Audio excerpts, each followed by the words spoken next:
Bismillahirrahmanirrahim. Assalamualaikum warahmatullahi wabarakatuh. Alhamdulillahilladzi anzala 'ala 'abdihi kitaba wa lam yaj'al lahu iwaja. Wassalatu wassalamu ala sayyidina Muhammadin al-Mustafa Rasulillah wa ala alihi wa man tabi'ahum ila yaumil qiyamah. Amma ba'du. Para bapak jamaah pengajian tafsir yang mudah-mudahan dilindungi dan dimuliakan oleh Allah Subhanahu wa taala. Mudah-mudahan kita bukan hanya sering bertemu seperti saat ini, tapi di akhirat kelak pun kita bersama-sama ada dalam ridha Allah Subhanahu wa taala. Amin. Demikian juga keluarga kita, saudara kita doakan amin ya Allah ya rabbal alamin. Para bapak jamaah, sekarang kita menginjak pada ayat ke-19 dari surah An-Nisa. A'udzu billahi minasyaitonir rajim. Ya ayyuhalladzina amanu, wahai orang-orang yang beriman, la yahillu lakum, tidak halal bagi kalian, an tarithun nisaa, mewariskan perempuan, karhan, dengan terpaksa. Tidak boleh mewariskan perempuan dengan terpaksa. Apa maksudnya? Ayat ini merekam jejak tentang tradisi jahiliyah dulu, bahwa perempuan itu sama dengan harta waris, sehingga perempuan itu diwariskan. Kalau ada seseorang meninggal dunia dan meninggalkan istrinya sebagai janda, maka keluarganya atau bahkan anaknya itu paling berhak terhadap ibu tirinya tersebut. Jadi harta warisan itu. Nah, dalam ayat ini disebutkan larangan la yahillu lakum an tarithun nisaa karha. Jangan mewariskan perempuan dengan terpaksa. Nah, kalau ini ada kata terpaksa, ini secara tersirat begitu. Secara tersurat begitu berarti tersiratnya atau secara mana mafhumnya? Boleh dong mewariskan perempuan dijadikan harta warisan, tetapi tidak terpaksa, kan begitu. Larangannya jangan mewariskan perempuan karena terpaksa. Berarti kalau tidak terpaksa mah boleh perempuan dijadikan harta warisan, waktu begitu. Seperti itu. Nah, tidak ada mafhum yang seperti itu. Mafhum itu yakni makna tersirat yang tersembunyi yang bertentangan dengan makna yang tersurat. Karena ini terjadi dalam suatu tradisi di sebuah masyarakat, yakni masyarakat jahiliyah. Untuk mengetahui lebih dalam dari ayat ini, maka kita harus menelaah sebab-sebab nuzulnya. Di antaranya sebab nuzul dari ayat ini karena didahului oleh ya ayyuhalladzina amanu, berarti kental dengan kondisi-kondisi di Madinah. Katanya begini dalam sebuah hadis yang berasal dari Zaid bin Aslam, karena ahlu Yathrib idza mata ar-rajulu minhum bil jahiliyah. Ahlu Yathrib, penduduk Madinah, apabila di antara mereka ada yang meninggal dunia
Ada lagi riwayat lain dari Ibnu Abbas bahwa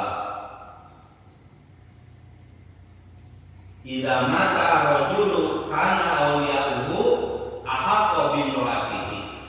Apabila seseorang meninggal dunia, maka para ahli warisnya paling berhak untuk terhadap mantan istrinya atau janda yang ditinggalkannya. Insya'a ba'duhum tazawajaha, ada yang sampai menikahinya, kemudian wa insya'u zawajuha, atau dinikahkan kepada orang lain, wa insya'u lam yuzawwijuha, dan ada dinikah enggak, kemudian dinikahkan sama orang lain pun tidak, dibiarkan begitu saja.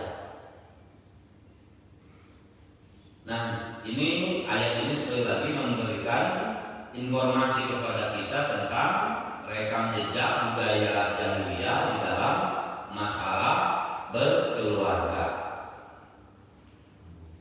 Yani perempuan itu dijadikan sebagai harta warisan. Nah, Al-Quran merekam jejak hal ini dan kemudian membela hak-hak perempuan ini sebagai salah satu bukti dan fakta sejarah. Bahkan wahyu yang kita baca ini menjadi bukti bahwa Islam itu mengangkat martabat perempuan. Sampai judul dari surah ini adalah surah An-Nisa, artinya perempuan. Enggak ada surah Ar-Rijal, laki-laki itu enggak ada. Kemudian yang kedua dalam ayat ini, wala ta'buluhunna litadhabu bi ba'di ma ataitumuhunna. Dan kalian jangan melarang perempuan-perempuan untuk menikah kepada laki-laki lain dengan tidak diceraikan. Jadi diceraikan tidak oleh kita itu, kemudian juga diberikan nafkah dengan sesuai tidak, diperlakukan secara baik sebagaimana seharusnya seorang istri diperlakukan, itu pun tidak. Jadi ini namanya apa, digantung atau gimana? Istri diperlakukan dengan tidak baiklah, diperlakukan dengan tidak bermoral oleh seseorang, dibiarkan saja. Diceraikan pun tidak, artinya kalau diceraikan dia bisa mendapatkan suami yang lain ketika nanti menikah lagi. Nah, ayat ini melarang perbuatan seperti itu karena ada tujuan katanya. Kalau dulu itu ada tujuan, misalkan membayar mas kawin mahal. Seorang suami membayar mas kawin mahal terhadap istrinya karena tidak suka, dia menginginkan mas kawin tersebut kembali lagi ke tangannya, maka caranya istrinya diperlakukan dengan tidak baik supaya istri menggugat cerai kepada suaminya. Di sini ada Bapak Yari di pengadilan sudah biasa seperti ini, supaya istri melakukan gugat cerai atau disebut apa, khulu yang Pak ya, supaya khulu istrinya, supaya menggugat cerai suami. Nah, yang seperti ini pun juga mendapatkan perhatian dari Quran. Tidak boleh seperti itu, kecuali, nah ini kecuali illa ayatina bi fahishatin mubayyinah, kecuali istri melakukan fahisyah mubayyinah. Fahisyah mubayyinah itu kalau menurut Imam At-Tabari dalam tafsirnya adalah az-zina atau nusuz. Kecuali kalau istri benar-benar melakukan zina, istri melakukan perzinahan, menyeleweng, padahal dibayar mas kawin sebelum ketika nikah itu, mas kawin dibayarnya dengan bayaran yang tinggi. Suami ingin mengembalikan mas kawin itu, diceraikan tidak, biarkan saja istri tersebut dicuekin, tidak dilayani, tidak diberi apa-apa, supaya istri tadi menggugat cerai. Kalau menggugat cerai, maka istri itu harus bayar kepada suami. Jadi ingin mengembalikan harta lagi. Nah, kalau dikarenakan satu az-zina itu adalah boleh istri dibiarkan begitu saja terlantar, atau nusuz. Nusuz itu istri sudah benar-benar tidak taat kepada suami. Misalkan nusuz itu kalau kata Imam At-Tabari, istilahuhunna ala azwajihinna, istri jadi berperilaku kepada suami itu dengan perilaku-perilaku yang tidak mencerminkan ketawaduan, rendah hati pada suami kita, di atas sikapnya, mendikte lah. Kemudian wartifa'uhunna an firashihim bil maksiyah, istri tersebut tidak mau diajak tidur. Ini istri sudah tidak mau diajak tidur, itu namanya nusuz. Maka suami boleh membekalikannya supaya istri menggugat cerai. Kalau menggugat cerai itu namanya istri yang bayar kepada suami, sehingga mas kawin bisa diselamatkan lagi. Itu pun kalau mas kawinnya dengan emas 3 on misalkan 3 kilo. Kalau mas kawinnya cuma seperangkat alat sholat ya percuma. Nah begitu. Kita lanjutkan. Kemudian perintah yang ketiga dalam ayat ini, wa ashiruhunna bil ma'ruf, dan kalian wajib memperlakukan istri, bergaul dengan istri bil ma'ruf, secara ma'ruf. Apa itu ma'ruf?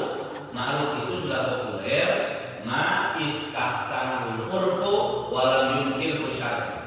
Ma'ruf itu adalah perbuatan yang sesuai dengan kearifan lokal yang tidak bertentangan dengan syariat, itu ma'ruf.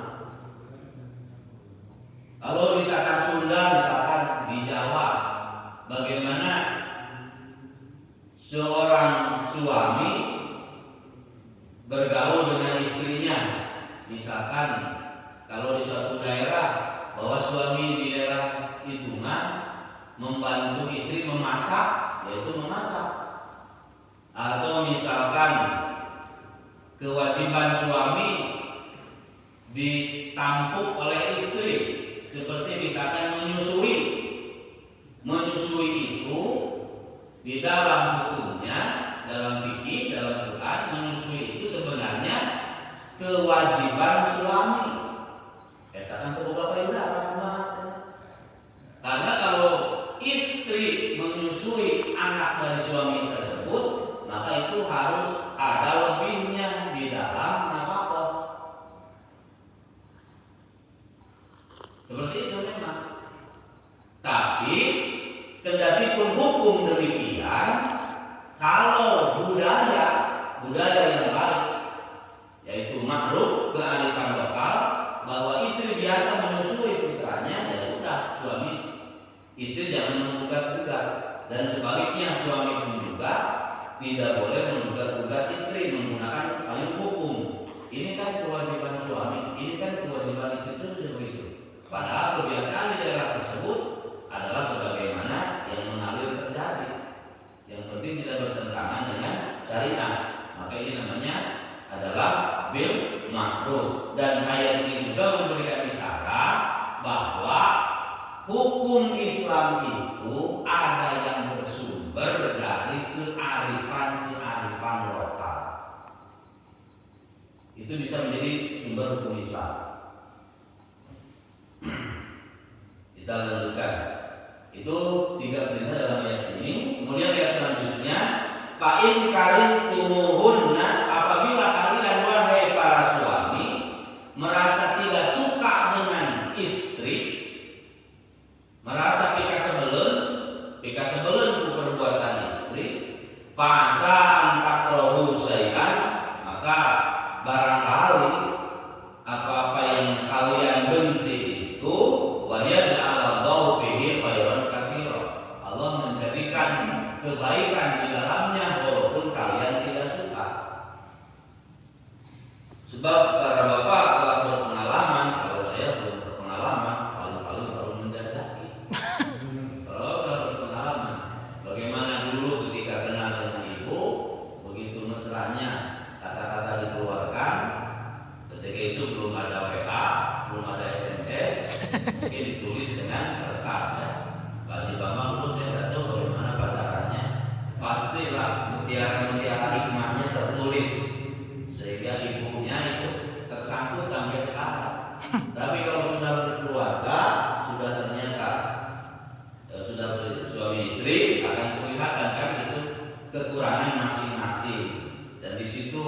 tantangannya. Di malam pertama katanya bau parfum di kamar itu, malam kedua seminggu dan selanjutnya harum parfum, tapi beberapa tahun kemudian malah bau air kencing kan gitu. Itu tantangannya. Nah, memang tidak disukai itu, maunya seperti malam pengantin terus. Nah, kata Quran, fa'in karihtumuhunna fa'asan takun antakrahu syai'an wa yaj'alhu fi khairan katsira. Maka kalian menghadapi hal-hal makarih yang tidak kalian sukai itu, wa yaj'alhu fi khairan katsira. Allah menjadikan kebaikan di dalamnya. Apa kebaikan di dalamnya? Kesabaran ya. Kesabaran akan melahirkan kebaikan. Maka Rasulullah SAW di dalam menyikapi istri ini, beliau itu senantiasa menjadi orang yang kalah. Nabi mengatakan gini, kun magluban, jadilah kalian itu yang kalah oleh istri. Wala takun ghaliban, jangan jadi pemenang. Itu kata Nabi. Kalau teori saya sudah lumayan. Ada hadis begini saya tukil dari kakak tadi itu saya tukil, ya dari tafsir Sawi saya tukil, yang benar kaliman katanya. Orang yang mulia itu kalah oleh perempuan, oleh istri. Kemudian wayal libuhunna laimun. Orang yang tercela itu akan mengalahkan istri. Istri takut oleh suami. Jadi kalau istri takut oleh suami itu tidak baik. Jadi bagus istri itu, persatuan suami takut oleh istri itu bagus. Ya, istri ya. Jangan suami takut istri. Katanya begitu. Pauhibu an akuna kaliman magluban. Aku sangat suka. Aku suka an akuna kaliman magluban, menjadi orang yang mulia, magluban dan kalah oleh istri. Jadi lamun dina film belum lama dia kami film Sunda itu apa ya, Mr. Komar itu yang apabila begitu galak kepada rekan-rekan sejawatnya di Cicahem itu kan. Preman pensiun. Tapi kalau ditelepon oleh istrinya kan langsung berumput bebek gitu kan. Berumput ke hadapan langsung. Itu bagus itu. Memang harus seperti itu. Walau itu an akuna la iman ghaliban. Aku tidak suka la iman. Jadi orang yang tercela di depan istri karena galak. Ghaliban yang senantiasa mau menang dengan istri. Nah gitu. Jadi saya kira para polisi insya Allah termasuk magluban dan termasuk yang hariman dalam bahasa. Insya Allah. Jadi itu dari Nabi. Salah satu tip untuk menghadapi bagaimana hal yang tidak disukai dengan istri. Kita lanjutkan ayat selanjutnya. Masih ada nasihat ini yang berasal dari Sayyidina Jabir radhiyallahu anhu bahwa Rasulullah sallallahu alaihi wasallam bersabda, "Ittaqullaha fin nisa." Kalian harus takwa kepada Allah di dalam menyikapi perempuan. Fa innakum akhadtumuhunna bi amanatillah. Karena kalian mengambil perempuan, istri-istri kalian itu diambil oleh kalian bi amanatillah, dengan amanat dari Allah. Wastahlaltum furujahunna bi kalimatillah. Bahasa lapangan, bahasa akad nikah akan memakai kalimat Allah. Nama-nama Allah disebut. Istri menjadi halal dengan menyebut nama Allah. Wa inna lakum alaihinna an la yutina farsakum ahadan takrahuhunna. Dan hak kalian wajib bagi perempuan, bagi istri-istri kalian adalah tidak ada seorang pun laki-laki yang tidur di kasurnya kecuali kalian. Jadi kalau ayat apa saudara, maka Sayyidina Mu'az itu siapa? Sahabat Nabi yang cemburunya luar biasa. Cemburunya luar biasa. Kalau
sesuai dengan kemampuan. Itu bil ma'ruf. Nah, ayat yang populer yang sering kita baca bagaimana ar-rijalu qawwamuna 'alan nisa. Lelaki itu pemimpin atas kaum perempuan dengan dua alasan. Pertama, bima faddalallahu ba'dahum 'ala ba'din. Secara alami memang Allah mentakdirkan laki-laki lebih unggul daripada perempuan. Yang kedua, wa bima anfaqu min amwalihim. Karena laki-laki memberikan infak, memberikan nafkah di dalam berkeluarga. Nah, kalau salah satunya tidak tercapai, maka nilai ar-rijalu qawwamuna itu akan goyah. Misalkan, wa bima anfaqu min amwalihim, seharusnya laki-laki yang ngasih nafkah, tapi ini malah perempuan yang ngasih nafkahnya. Perempuan ngasih nafkah, laki-lakinya tidak menghasilkan apa-apa, tidak punya penghasilan. Maka nilai ar-rijalu qawwamuna 'alan nisa itu menjadi berkurang karena tidak terpenuhi salah satu syaratnya. Para bapak jemaah rahimakumullah, kita lanjutkan ayat ke-20. Bagaimana ini kalau seorang suami ingin menggantikan istri? Diganti istri yang merah, bosan dulu besar. Itu pun ada aturan itu. Wa in aradtum istibdala zaujin, kalau kalian berkehendak untuk menggantikan posisi seorang istri, maka nazaujin, menggantikan, mengambil ganti seorang istri baru, maka nazaujin, istri yang lama dicerai. Jadi yang kawin bayi mah intinya tidak boleh ganti. Ya suka wahidah saja, suka satu. Nah, bagaimana itu? Wa itu indahuna qintarah, sementara kalian telah memberikan mas kawin qintarah yang banyak. Fala takhudhu minhu syai'an. Maka jangan sekali-kali mengambil lagi mas kawin yang banyak itu kepada istri yang kalian ceraikan. Dalam ayat ini ada satu hal yang menarik, dan semuanya memang menarik, tapi yang saya temukan menyebutkan kata qintarah. Wa itu indahuna qintarah. Kalian telah memberikan kepada salah satu istri kalian, terutama istri yang akan dicerai, qintarah. Qintar itu adalah harta yang banyak, tapi maksudnya di sini adalah mas kawin. Bahwa mas kawin itu memang tidak sebaiknya tidak dengan suatu harta yang murah meriah. Misalkan mas kawinnya dengan seperangkat alat sholat, ya kecuali kalau mukenanya bersulamkan emas, jadi mahal bukan? Ini mukenanya mukena biasa harga 300.000. Atau dengan Al-Quran. Kalau Al-Quran di zaman sekarang kan masak-masaknya murah. Ini masak Quran misalkan, harganya murah. Saya kira tidak sampai 300.000. Tapi kalau dulu ingin satu masak itu di zaman Belanda, orang harus menunggu bertahun-tahun ingin mendapatkan masak itu. Maka itu sangat bernilai. Nah, berkenaan dengan ayat ini, Imam Suyuti menukil suatu riwayat yang berasal dari Mas'ud, katanya ini, karena tradisi mas kawin di Arab itu mahal, sampai sekarang kan kalau Arab itu mahal. Saya dengar pemuda-pemuda di Arab di Mesir itu lama-lama membujang karena mas kawinnya mahal, begitu kan? Jadi tidak seperangkat alat sholat atau dengan emas 15 gram. Nah, Umar bin Khattab mengkhawatirkan dengan mahalnya mas kawin. Beliau berkhutbah itu, Umar bin Khattab. Beliau berkhutbah, dalam khutbahnya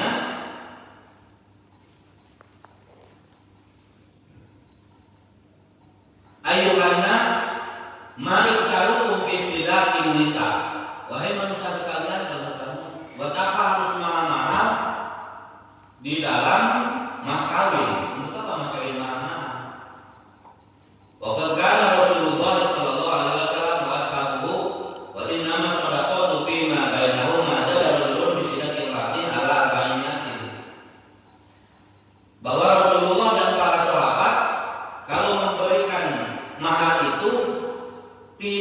lebih dari 400 dirham. 400 dirham itu uang yang kecil. Sebab uang itu, uang kepingan, uang logam itu ada dua di zaman dulu itu. Ada dinar, kalau dinar itu uang emas, masih mahal. Ada dirham, dirham itu perak murah. Hanya dengan 400 dirham saja. Nah, jadi waktu itu orang-orang cukup gembira. Udah berarti sekarang akan murah mas kawin dari tengah-tengah masyarakat, walaupun tidak disebutkan secara tertulis. Tapi Umar sudah tidak tahu gitu. Tumanazala paktarodotu imru'atun min Quraisyin. Umar turun mimbar, tiba-tiba ada seorang perempuan dari Quraisy memanggil Umar, padahal itu khalifah. Ya amirul mukminin, nahaita nasa yazidu an nisa fi sadaqatihin ala bainal dirham. Wahai amirul mukminin, mengapa Anda melarang manusia, melarang kaum laki-laki untuk membayar mas kawin secara mahal, yakni lebih dari 400 dirham? Kata Umar, tidak, saya sudah melarang begitu. Ya karena Umar sebagai khalifah, ulama mati mas kawin. Tapi kata si ibu yang memberikan teguran kepada Umar tersebut, beliau berkata, amma samita ma anzalallahu yaqul, tidakkah kau dengar firman Allah dalam ayat ini, wa ataitum ihdahunna qintaran. Kalian memberikan mas kawin itu qintar. Qintar itu banyak. Jadi mas kawin itu sunatnya adalah banyak.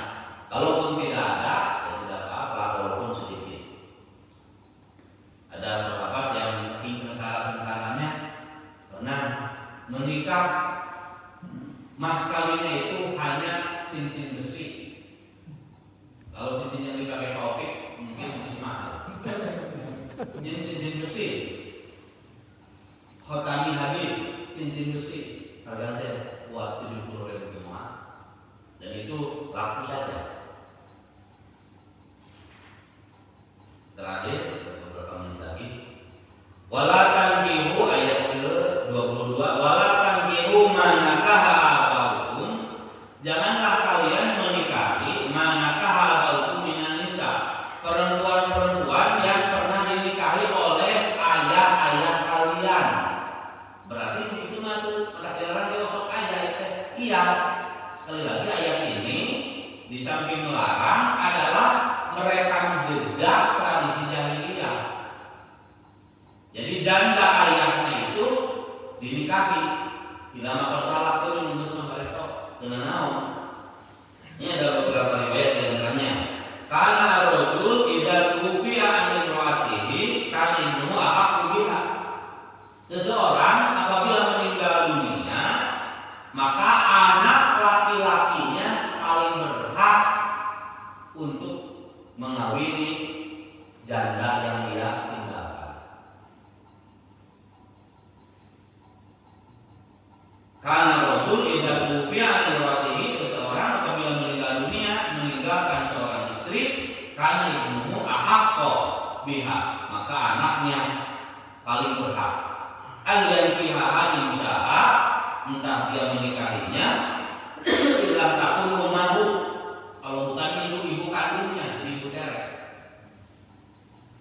Ayun kihaha mansa, atau dinikahkan kepada siapa saja. Seperti itu. Kemudian riwayat lain dari Ibnu Abbas, karena ahlul jahiliyah, di zaman jahiliyah, orang-orang jahiliyah itu yuharrimuna ma haramallah, mereka mengharamkan apa yang Allah haramkan. Karena di zaman jahiliyah pun nilai-nilai agama Nabi Ibrahim atau peninggalan ajaran Nabi Ibrahim masih banyak melekat. Ilam ro'atalabi, kecuali istri ayahnya, bukan ibu kandungnya, tapi istri ayahnya, mungkin ibu tere. Kemudian yang kedua yang sudah dilakukan oleh mereka, di samping menikahi mantan istri ayahnya yang telah meninggal dunia, adalah wal jam'u bainal ukhtaini. Mereka punya tradisi menikahi dua saudara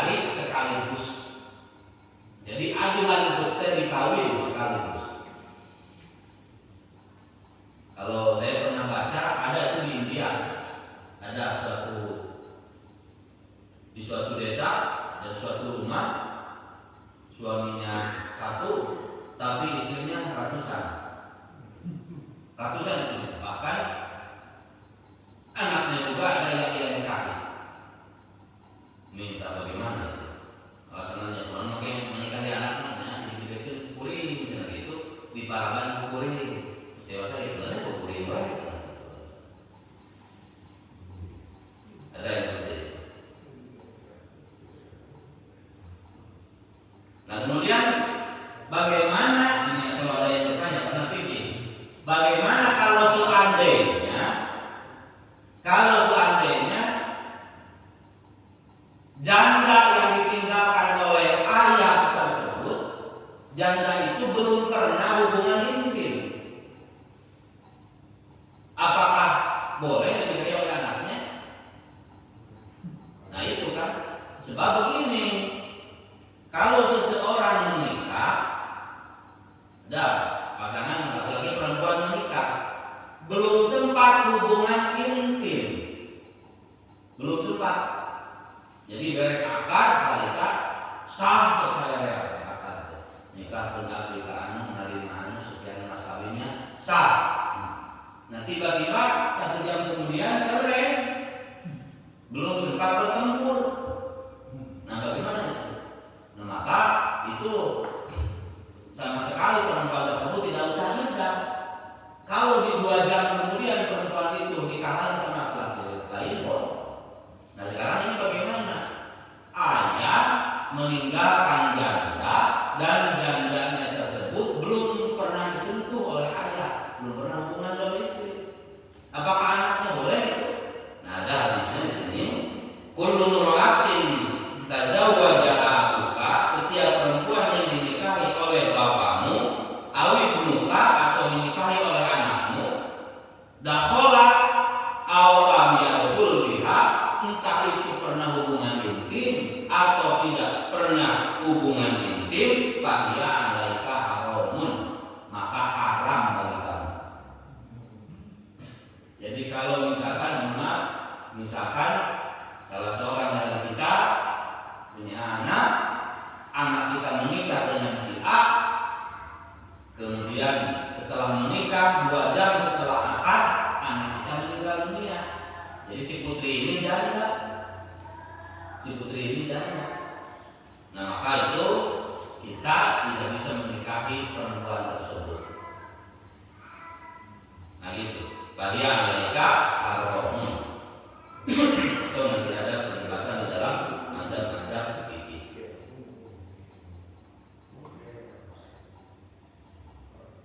Jadi seperti itu budaya-budaya di zaman jahiliyah.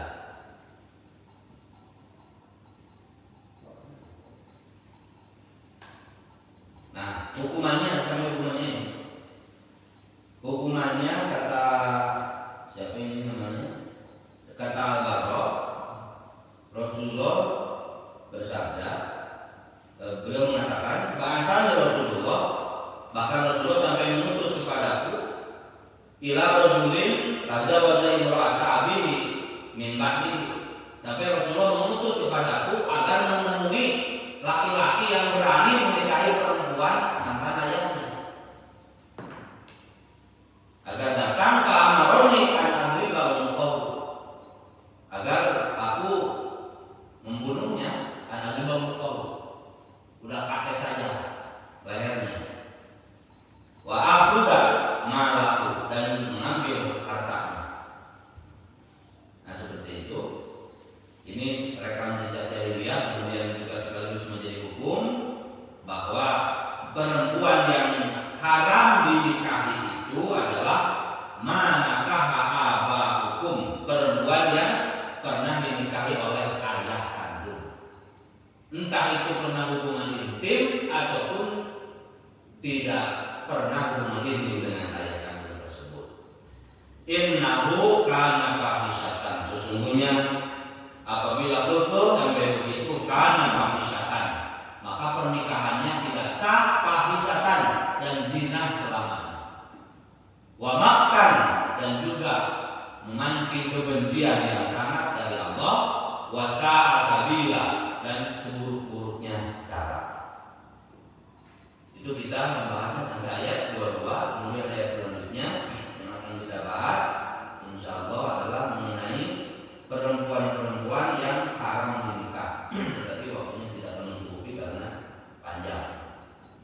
Yang barusan sudah satu, perempuan yang haram dinikah itu adalah perempuan yang pernah dinikahi oleh ayah. Bukan ayah bayi ini, maksudnya bapak kandung. Bisa saja mungkin yang dapat disampaikan. Terima kasih ada kesempatan untuk berdoa. Jadi kita berdoa bersama-sama. Bismillahirrahmanirrahim. Alhamdulillahirabbil alamin wa majidah. Ya Rabbana alhamdu kama yanbaghi li jalali wajhikal karim wa 'azimi sultanik. Amin. Allahumma shalli wa sallim wa barik ala 'abdika wa habibika sayyidina Muhammadin Amin. wa ala alihi wa sahbihi ajma'in. Allahumma ighfir lana wa li walidayna warhamhuma kama rabbayana shighara. Allahumma ighfir lana wa li asatidina wa li masyayikhina. Amin. Allahumma fa'alna wa a'rifna bi hikmatik wa ansur 'alaina rahmatak wa dzakkirna ma nasina ya dzal jalali. Allahumma ij'alna min ahlil Qur'an. Allahumma ij'alna min ahlil Qur'an. Allahumma ij'al Qur'an syafi'an lana fid dunya wal akhirah. Rabbana zalamna anfusana wa illam taghfir lana wa tarhamna Rabbana la tuzigh qulubana ba'da idh hadaytana wa hab lana min ladunka rahmatan innaka antal wahhab. Amin. Allahumma inna nas'aluka ridhaka wal jannata wa na'udzu min sakhatika wan nar. Rabbana atina fid dunya hasanatan wa fil akhirati hasanatan wa qina adzabannar. Amin. Subhana rabbika rabbil izzati amma yasifun wa salamun alal mursalin walhamdulillahi rabbil alamin. Al-Fatihah. A'udzu billahi minasyaitonir rajim. Bismillahirrahmanirrahim. Alhamdulillahi rabbil alamin. Iya.